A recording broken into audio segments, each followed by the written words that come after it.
We're talking to TJ from College Football Addiction, man. Thank you for pulling up with us today. Let's talk about what's going on with Colorado and ways that we can fix them, right?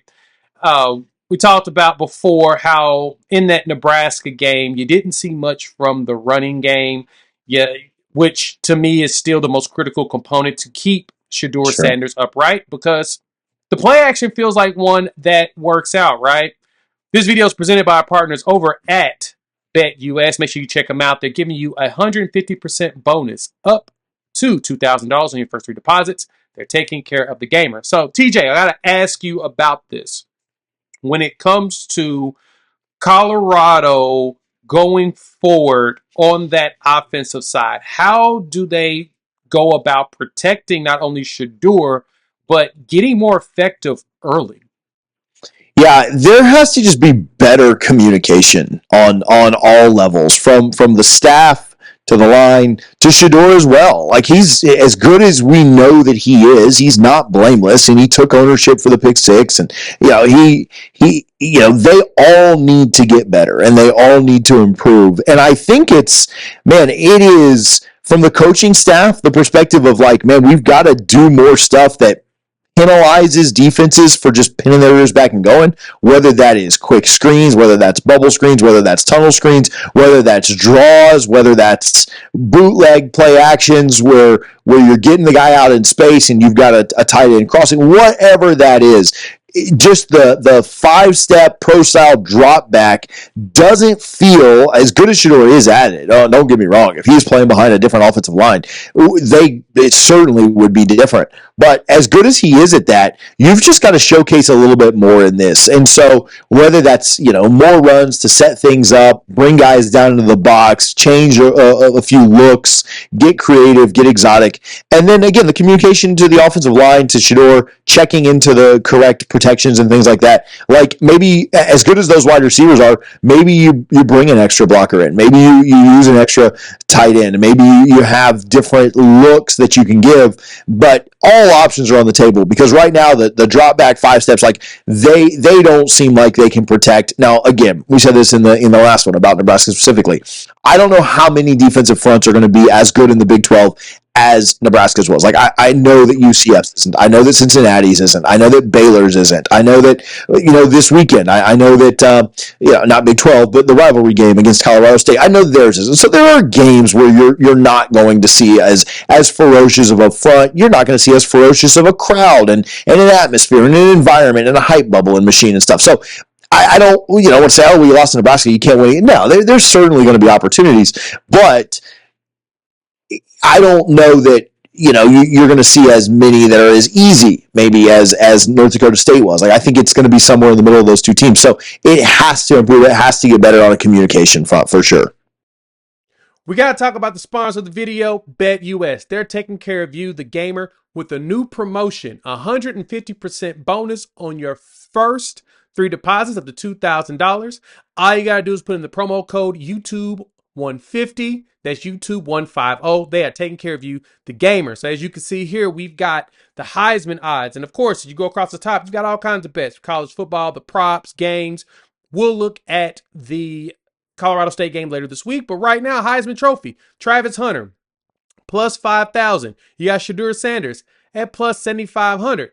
So right now, the odds are in your favor. And the way that Travis Hunter is playing ball, he's putting himself in that conversation. Just need him to score more touchdowns. Got to keep it going. But for you all, we're in NFL season. BetUS has got you there. They've got you with NBA coming up, WNBA playoffs. They got you on that. Check them out. They're hooking up the gamer. 150% up to $2,000 on your first three deposits. They're giving you big time bonuses and gambler's insurance. They're giving you back 10% of your net losses twice a year, keeping you in the game. That way you can keep playing. We appreciate them sponsoring the videos. Check them out. YouTube 150 is the promo code. 150% bonus up to $2,000. 100% agree there. That's the one thing that I looked at when I was watching how the offense was trying to operate. We need to get Shedeur out more. Get him, like I said, some boots, right? Some bootlegs to the side, some sprint passes to one side of the field to where you've got the offensive line moving, leveraging that misdirection. We talked about it before. A lot of the schools that struggle with getting big time trench players, they do that. Now, the good thing for Colorado, they got some beef up there. Right now, it's all about chemistry and technique. And I still have faith in Coach Phil Loadholt. It's his first full-time job as a position coach. He's been an offensive analyst at Ole Miss. He went back to his alma mater, Oklahoma, and learned under one of the great coaches there. And so he's still trying to get these guys implemented and playing at the level they need to be successful and at the standard he's used to having. The question is how do we get and leverage all of this NFL experience that they have and get these players going? But I'd say this: the run game is the one that's probably the one that needs the most fixing.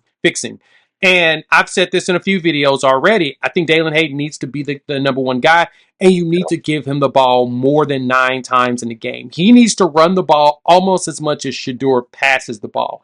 And I understand that the thought process is the more that Sheduer passes, they're more successful when he has the ball in hand. Totally get that. But TJ, when you look at that perspective and teams know that game plan, why not just get the ball into the running backs more often to take the pressure off his back so that whenever he does have the ball in his hands, he's more effective?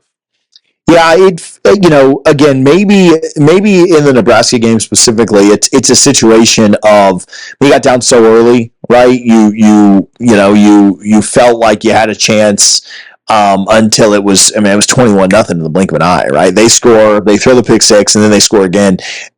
Maybe at that point they just didn't feel like, because they're not especially good running it, and so maybe they just didn't feel like that was a very effective way to fight back into the game. But and again, Nebraska has a good front. Maybe they thought the weakness was in the secondary. They could take advantage of it. But again, they just have to be a little less one-dimensional. Even if some of those runs go for a yard or two, it at least gives that defensive line a little bit of pause. And to me, if the running game is not effective, at least you're making that defensive line think that a run may be coming, and so that maybe that costs them that half a second and gives Sheduer a little bit more time back there. It absolutely has to be more of a focus going forward. And I agree. I think you've hit the nail on the head on who looks the most dynamic, who probably gives you the best chance to break a couple, to make some big time plays. And so I think that it feels like it'll be a focus going forward. I'll say this, and we'll talk more Colorado State in a minute. If they don't do it against Colorado State, I think you can write it off. It's probably not going to happen. But this is your best chance to go out and establish a little bit of a ground game, take some pressure off of Sheduer, relieve him of some hits. He's getting banged up too much already. This is your chance. If you don't do it this week, you're probably not going to do it. We can all just kind of say all right, we're going to pass 80% of the time, and that's fine. Yeah. But it needs to be the week that you go after it right now. Right, and you got to be creative with those passes, and you can tell that most of the struggles on the offense. But on the defense, there's a couple of things that I have questions around the fixes, right? You saw in the second half of both games, the defenses did pull up, they showed out, and they felt like that, okay, they're ready to actually play ball. TJ, when you saw this defense clamp down the second half, how do they get going earlier? Like, what do you think is a good thought process that Rob Livingston can have in order to get this team going at the earlier point in the game? Yeah, I don't know. You'd like to see a little bit, they adjust so well, and it's obviously easier to adjust at halftime than it is on the fly on the sideline. And so they're really good with that. A lot of it is effort, though. A lot of it is like you shouldn't need to go into the locker room and get your butt chewed out before you start playing better. But we're human, right? And sometimes that's what it takes. Sometimes it takes getting punched in the mouth for you to turn around and punch back. And, it shouldn't necessarily take that every time, but it is something that it seems like they've responded well. It'd be nice to see a response just because it's an opening kickoff. But I don't know. It feels like there needs to be, as much as we want to blame coaches or Coach Prime gets so much blame or this strategy or this, that, or the other, whatever, I think that ultimately it is on players to step up and go out and win games. I've just spoken with too many former players. Like my team's going through some stuff right now, and I've spoken with former players that played on championship teams, played on bad teams, played here, there, wherever, and they coaching adjustments do matter. But it's on players to go out there and win games and be better than they are. And, you don't want to get too high. You don't want to get too low on one win or one loss, right? We were all super high against TCU last year, and then we were all super low against, the truth usually lies somewhere in the middle.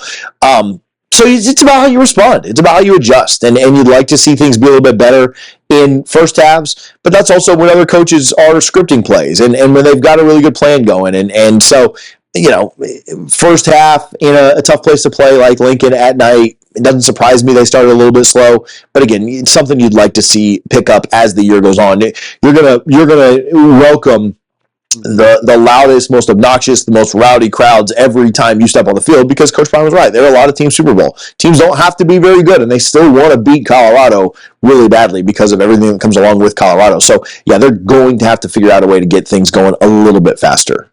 Yeah, I feel like the light's a little bright for them, but hey, we won't get too crazy into that portion of it. We'll see what comes next. Thank you again. We've got TJ from College Football Addiction who has joined us. Man, we appreciate you pulling up and talking with us today. Yeah, absolutely. Thanks, man, for having me. Absolutely. Check them out. College Football Addiction. Link is in the description below. This video is powered by our partners over there at BetUS. You can check them out. They're hooking up the gamer. 150% up to $2,000 on your first 3 deposits. So check them out. And let them know that we sent you. You can check out some of the other videos where me and TJ were talking. We got a couple of them here on the screen right here. And you can subscribe and hit that bell notification right above TJ's head. So we will talk it to all of you all very soon.